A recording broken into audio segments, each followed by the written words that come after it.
Você estava dizendo, o México incorpora elementos do indígenas ou indigenistas, mas isso não é suficiente. Quer dizer, ele incorpora elementos, mas não incorpora os índios. É isso que você está dizendo? Exatamente. Né? Tá. Então incorpora palavras, incorpora acontecimentos como fazendo parte da história desse país, incorpora símbolos, né? Mas não incorpora na mesma proporção o índio, né? A pessoa, né? Continua sendo um sujeito de segunda grandeza, muitas vezes nem compartilha de direitos políticos. Tem variações também de parte a parte, mas veja que esse é um elemento comum, né? Então que não só nos aproxima do México por causa da monarquia, né? Mas nos aproxima do Chile, nos aproxima do Peru, de outras realidades, por causa desse tipo de operação simbólica. É muito diferente a independência, então, da América Ibérica da independência dos Estados Unidos? Sim, é muito diferente. Então, o que é diferente? Sim. É muito diferente a independência dos Estados Unidos, né, que é declarada em 1776. É muito diferente das independências da América Espanhola, que começam a acontecer a partir de 1810, que também são muito independentes, são muito diferentes, da independência do Brasil. Né? Mas o que marca a independência americana em 1776? Então, a independência dos Estados Unidos, né, melhor dizendo. Claro, das 13 colônias inglesas da América do Norte, que ao se tornarem independentes formarão os Estados Unidos da América. Né? Basicamente ali é uma reivindicação por direitos. Por direitos políticos, por direitos econômicos. Né? Então, o voltar-se contra a Inglaterra, no caso dessas 13 colônias, se faz em função dessa busca por espaços de ação, por espaços de atendimento de interesses, formas de atendimento de interesses daqueles colonos. No caso da América Espanhola, a independência só foi possível porque a Espanha foi invadida militarmente pela França de Napoleão Bonaparte. E porque Napoleão prendeu o rei e toda a família real, né, de modo que o Império Espanhol ficou sem a sua cabeça. É a partir daí que os espanhóis da América começam a falar em independência. Porque também não existia peruano, chileno, mexicano, argentino. Eram espanhóis da América, de diferentes regiões. Assim como no Brasil eram os portugueses da América também. Né? O ponto de partida era muito diferente. O ponto de partida entre a independência das 13 colônias e a nossa. Sim. E as independências da América. Só que da América Espanhola também são muito diferentes da independência do Brasil. Por quê? Napoleão invade a Espanha, né, e o rei espanhol torna-se prisioneiro de Napoleão.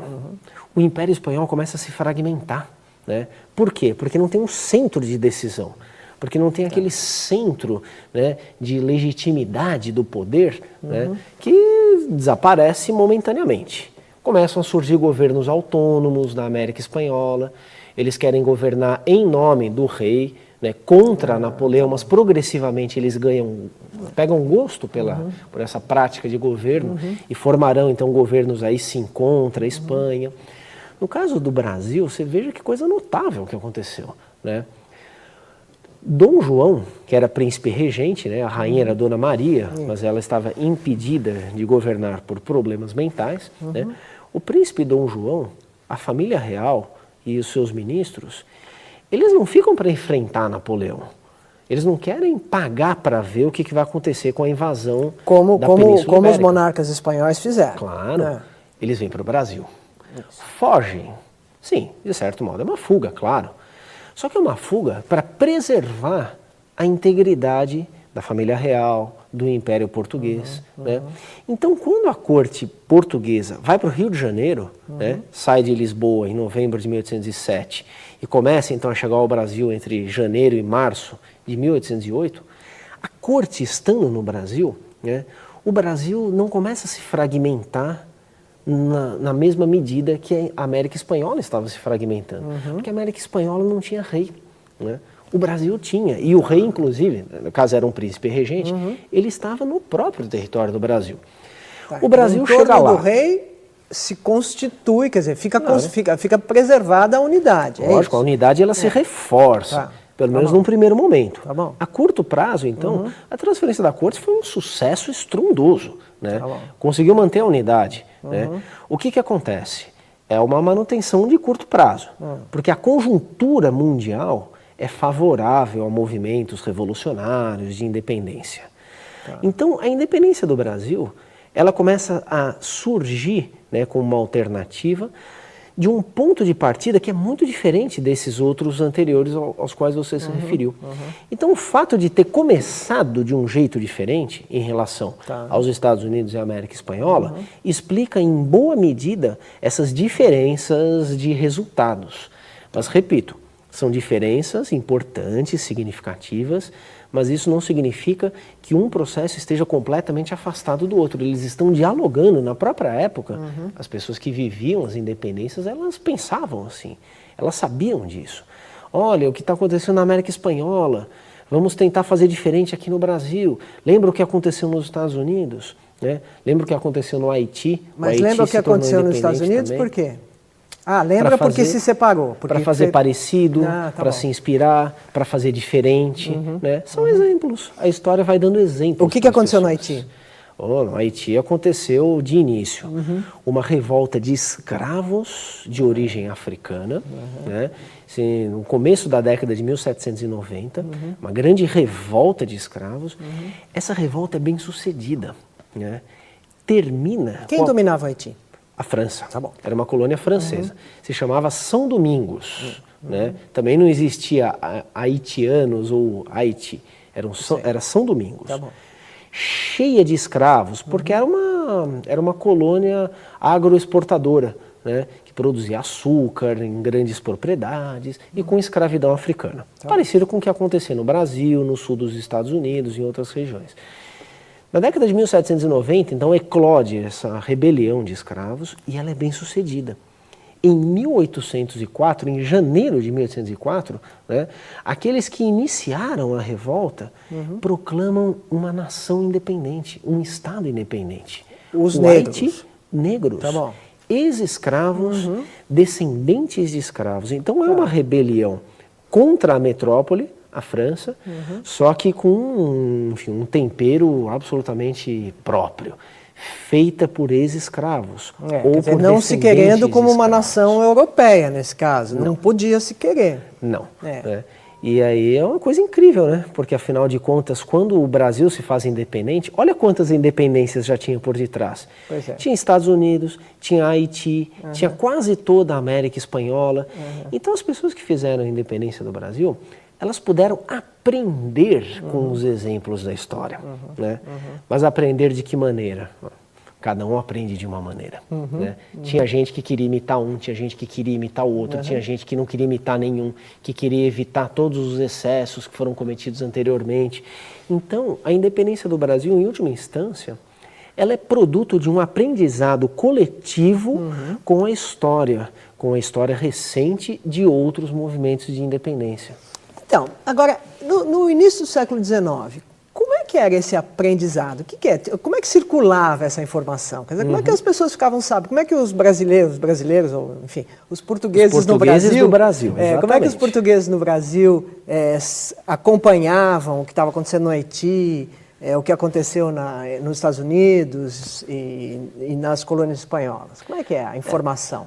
A imprensa, ela foi criada... Não tinha imprensa no Brasil, não é tinha. Isso? Ela foi criada oficialmente com a vinda da corte portuguesa em 1808. Nosso primeiro jornal chama-se Gazeta do Rio de Janeiro. Era um jornal oficial da corte portuguesa do Rio de Janeiro. Né? Na mesma época, tinha um outro jornal muito importante, publicado em Londres, por um português, em português, e tratando de coisas do mundo, mas preferencialmente de coisas do Império Português. Tá bom. E dentro do Império Português, especialmente das coisas do Brasil.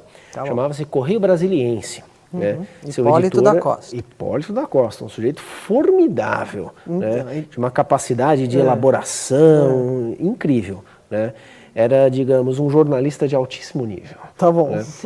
Isso circulava na Inglaterra, era editado na Inglaterra e circulava em outras partes. Então, ele tinha, por estar na Europa, ele tinha um acesso à informação grande. Se nós lermos o Correio Brasiliense hoje, tem uma edição moderna da imprensa oficial do Estado, né, 29 volumes, se não estou enganado, ele fazia um volume por mês, né, editou de 1808 a 1822, né, 29 grossos volumes, né, e muito mais números, né. Se nós lermos o Correio Brasiliense, Mônica, é uma coisa impressionante. Você leu? Eu li. Né? A gente está acompanhando o desenrolar da política do mundo ocidental da época. Que né? legal. Noticiava de tudo, né? Trazia documentos, né? Testemunhos, e ele comentava as coisas que ele publicava. E ainda tinha um espaço lá para fazer crítica de literatura, de livros que eram publicados, resenhas que ele pegava de outros jornais europeus. Então o Correio Brasiliense é um manancial de informações dessa época que envolve... Quer dizer, é uma informação para a gente, mas informou e formou provavelmente a opinião e fez a circulação da informação no início do século XIX. Isso, foi um dos teve grandes um papel veículos. na independência. Teve um papel muito importante. Né? E o Correio Brasiliense propugnava por que independência? Então, de início, em 1808, quase ninguém propugnava a independência do Brasil. Né? Tinham alguns teóricos políticos franceses importantes que escreviam sobre as independências das colônias europeias e falavam genericamente: um dia todas essas independências têm que ocorrer, todas essas colônias têm que se separar de suas metrópoles, porque é uma aberração. Mas são vozes isoladas, influentes também, mas são isoladas. A maioria das pessoas que parava para pensar em política, porque também não era todo mundo, obviamente, não achemos que o Brasil do século XIX era mais politizado do que o Brasil de hoje. Né? A imensa maioria das pessoas, então, que pensava em política não estava pensando em independência. Não estava. Porém, cada vez mais as pessoas estão discutindo política no Brasil do século XIX. Desses momentos imediatamente posteriores à vinda da corte. Há uma politização da cena pública. Com a chegada da corte. Com a chegada da corte. A chegada do poder político. Sim, assim como há uma politização também na Europa, na América espanhola. Né? Cada vez mais as pessoas estão tratando de política. Cada vez mais as pessoas estão se informando sobre política. Tem muito analfabeto? A imensa maioria é analfabeto. Mas a informação não precisa necessariamente que todos leiam a informação. A informação é transmitida oralmente, essa é uma sociedade muito oral. Né? Então essa politização da cena pública no Brasil com a vinda da corte, né, ela explica, né, em boa medida, a possibilidade de se pensar algo como a independência do Brasil. A independência do Brasil começa a ser vislumbrada como uma possibilidade, dentre várias, inclusive por gente que seria contra a independência, né, em meio a um processo geral de difusão de informação, de politização das discussões. Então tem momentos onde as pessoas estão falando mais seriamente da independência, mas é tudo a partir desse processo de politização dos espaços públicos.